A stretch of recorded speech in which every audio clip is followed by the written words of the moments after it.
রোমে সিল্কের এত আমদানি হয়েছিল, এত আমদানি, কারণ প্রচুর সিল্ক কিনতো রোম। সিল্কের জামা কাপড় পরা এটা যেমন একসময় রীতি ছিল রোমে, আবার একসময় এই সিল্কের জামা কাপড় পরা একেবারে নিষিদ্ধ ঘোষণা করেছিল এই রোমানরা। কারণ কারণ হচ্ছে প্রাচীনপন্থীরা, যারা একটু পুরনো দিনের মানুষ, বিশেষ করে ধর্মযাজকরা, তারা এই নিষিদ্ধ ঘোষণা করেছিল। কারণ সিল্ক মেয়েদের লজ্জা বা সম্ভ্রম এটা রাখতে পারতো না। সিল্কের জামা কাপড় আপনারা জানেন যে বেশ পাতলা হয়, আর সেটা শরীরের সঙ্গে একটু আঁটো হয়ে থাকে, সেঁটে থাকে।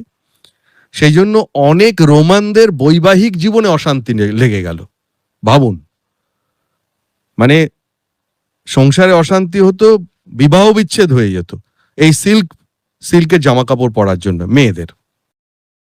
এমনকি শুধু মেয়েদের নিষিদ্ধ হলো না, পুরুষদেরও এই সিল্কের জামা কাপড় পরা আইন করা হলো।